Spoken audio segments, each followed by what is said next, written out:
Hi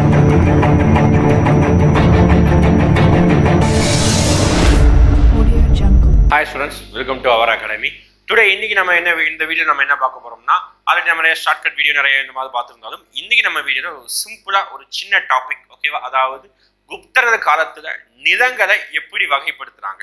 சின்னதா ஒரு 5 வகை தான். அந்த 5 வகைகளையும் நம்ம எப்படி சிம்பிளா ஞாபகம் வச்சுக்கலாம் அதுதான் பார்க்க போறோம். ஓகேங்களா? அப்போ குப்தர் காலத்தில் நிலங்களை வகைப்படுத்தல். ஓகே, என்ன நிலங்களை வகைப்படுத்துறாங்க அப்படின்னா ஒரு ஆட்சி, ஓகே, அதாவது ஒரு கவர்மெண்ட் ஒன்று நடக்கும்போது குப்த அரசா இருந்தாலும் சரி வேற எந்த அரசாங்கமா இருந்தாலும் சரி அந்த அரசாங்கம் நிலங்களையும் அங்க இருக்கக்கூடிய மனிதர்களையும் ஒவ்வொரு வகையாக வந்து பிரிச்சு வைப்பாங்க. அப்படி பிரிச்சு வைக்கிறதுனால நமக்கு குப்தர் காலத்துல அவங்களுடைய அந்த டைம்ல இருந்த லாங்குவேஜ் அடிப்படையில சேத்ரா, கிலா, அப்ரகதா, வஸ்தி, கபத, சரஹா இந்த மாதிரி வித்தியாசமாக வந்து என்ன சொல்லிருக்காங்க, ரெப்ரசன்ட் பண்ணிருக்காங்க. அப்போ இந்த வித்தியாசமான ரெப்ரசன்டேஷனை ஒவ்வொரு வித்தியாசமான வார்த்தைக்கும் அதுக்கேற்ற மாதிரி நடைமுறை இருக்க லேண்டோட டைப்பை வந்து மேட்ச் பண்ணிருக்காங்க. ஓகே, அப்ப நம்ம இந்த சேத்ரா, கிதா இதெல்லாம் நம்மளுடைய லாங்குவேஜ் மாதிரியே தெரியாது, சமஸ்கிருத லாங்குவேஜா இருக்குது. இப்ப நமக்கு ஏற்ற மாதிரி இதை எப்படி நம்ம சிம்பிளா ஞாபகம் வச்சுக்கலாம். ஓகேங்களா? இந்த சிம்பிளா ஞாபகம் வச்சுக்கிறதுக்கு ஷார்ட்கட் எதுக்குமே லாஜிக் பார்க்க கூடாது. எவ்வளவு மொக்கையா இருந்தாலும் சரி எவ்வளவு கேவலமா இருந்தாலும் சரி அதை நமக்காக மட்டும்தான் படிக்கிறோம். ஓகேங்களா? அதனால நமக்கு மட்டும்தான். இப்போ எக்ஸாம்பிள் நான் வந்து ஷேர் பண்றேன்னு தவிர நீங்க யாருக்கும் நீங்க ஏதாவது ஷார்ட்கட் ஞாபகம் வச்சுட்டீங்க, உங்க பர்சனல் லைஃப்ல நடந்த ஒரு இன்சிடென்ட் வந்து நீங்க வந்து ஞாபகம் வச்சுக்கிறீங்கன்னா அதையும் இதையும் கம்பேர் பண்ண வேண்டிய தேவையே இல்லை. நீங்க வந்து உங்களோட இஷ்டம் போல நீங்க ஷேர் பண்ண நீங்க வந்து ஞாபகம் வச்சுக்கலாம். யாருக்கும் நீங்க அதை ஷேர் பண்ண போறது இல்லை. இதை ஒரு ஐடியாவை எடுத்துக்கிட்டு நீங்க வேற டாபிக் படிக்கும் போது இதே மாதிரி நீங்க ஷார்ட்கட் ஞாபகம் வச்சுக்கோங்க போதும். இது ஒரு ஐடியா தான். ஓகே, ஃபர்ஸ்ட் பார்க்கலாமா? சேத்ரா அப்படின்னு பார்க்குறோம். அப்போ சேத்ரா வேளாண்மைக்கு உகந்த நிலம். பாருங்க, சேத்ரா வேளாண்மைக்கு உகந்த நிலம். இது எப்படி சார் ஞாபகம் வச்சுக்கலாம் அப்படின்னா சேத்ரா வேளாண்மை எங்க பண்ணுவாங்க? வேளாண்மை என்னது? விவசாயம். விவசாயம் என்ன எங்க பண்ணுவாங்க? அதிகமா வந்து நெற்பயிர் எங்க நடுறாங்க? சேத்துல தான் நடுவாங்க. அப்படி சொல்லுவாங்க. சேத்துல தான் விவசாயம் பண்றாங்க. அப்போ சேத்ரா ஞாபகம் வச்சுக்கலாமா? சேத்ரா, சேத்துங்கிற வார்த்தையை ஞாபகம் வச்சுக்கோங்க. இது எங்கேயாவது எழுதி வச்சுக்கோங்க. சேத்து அப்படின்ற வார்த்தையை ஞாபகம் வச்சுக்கோங்க. சேத்து நம்ம சொல்றது தமிழ்ல சேத்து சொல்றோம், ஆனா தூய தமிழ் என்ன சொல்லுவாங்கன்னா சேரு, அதுதான் தூய தமிழ். நம்ம சேத்துன்னு சொல்றோம். அப்போ அந்த சேருன்னா என்னது? சகதி மாதிரி இருக்கும்ல, அந்த அமைப்புல தான் நம்ம விவசாயம் செய்யறோம். அப்போ சேர்ல வேளாண்மைக்கு உகந்த நிலம். ஏன்னா அங்கதான் விவசாயம் பண்ண முடியும். அப்போ சேத்ரா வேளாண்மைக்கு உகந்த நிலம். ஈஸியா இருக்குல்ல? நெக்ஸ்ட் நம்ம பாக்குறது கிலா. அது என்ன நிலம்? தரிசு நிலம். கிதா அப்படின்னாலே கீதை அப்படின்னு வச்சுக்கோங்க. அப்போ கிதானா கீதை ஒரு பொருள் கிடந்தாலும் இது என்னதுதான்? ஒரு வேஸ்ட் பொருள். ஓகே, அது ஒரு தேவையில்லாத பொருள். அப்போ வேஸ்ட் நிலத்தை நம்ம என்ன சொல்லுவோம்னா தூய தமிழ தரிசு நிலம் அப்படின்னு சொல்லுவோம். அதாவது வேளாண்மை நிலங்களை பொறுத்த வரைக்கும் 2 நிலம் தான். ஒண்ணு வேளாண்மைக்கு உகந்த நிலம், அல்லது இன்னொன்னு வந்து தரிசு நிலம். அது சும்மாவே இருக்கும், எந்த விதமான விவசாயம் பண்ணவே மாட்டாங்க. அப்போ அது கீழே கிடக்கிற பொருள் நம்ம என்ன சொல்லுவோம்? வேஸ்ட் பொருட்கள் சொல்லுவோம். அதே மாதிரி கிலா வேஸ்ட் லேண்ட், அதாவது தரிசு நிலம் அப்படின்னு சொல்லுவோம். கிலா ஞாபகம் வச்சுக்கோங்க, கீழே கிடக்கக்கூடிய பொருள் வேஸ்ட். அப்போ வேஸ்ட்னாலே தரிசு நிலம், எதற்கும் பயன்படாத நிலத்தை தான் என்ன சொல்லுவாங்க? தரிசு நிலம் அப்படிங்கிறாங்க. ஓகே, அடுத்து பார்க்கலாமா?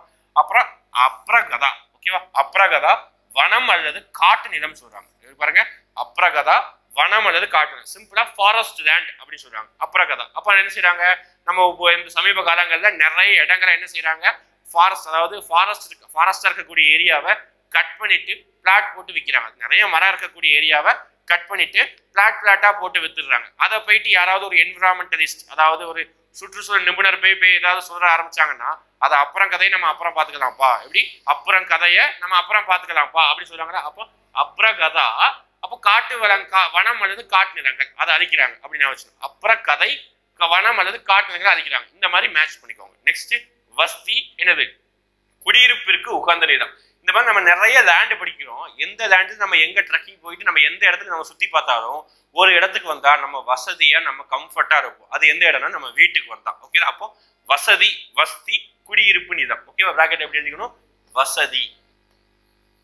ஓகேவா? வசதி அப்படின்னா கம்ஃபர்ட்டா இருக்கிறோம். அப்போ குடியிருப்பிற்கு உகந்த நிலம். எந்த இடத்துல நம்ம எங்க இருந்தா வசதியா இருப்போம்? நம்ம வீட்டுல இருந்தா நம்ம வசதியா இருப்போம்.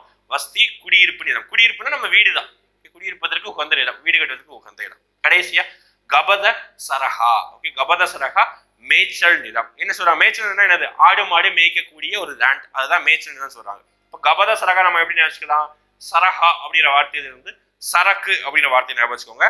சரக்கு போடுறாங்க, எங்கேயாவது சரக்கு கொடுக்குறாங்க அப்படின்னு சொல்லிட்டு எங்கேயாவது நம்ம எலெக்ஷன் டைம்லயோ ஏதாவது ஃபங்க்ஷன் டைம்லயோ சொன்னாங்கன்னா மக்கள் எப்படி போவாங்க?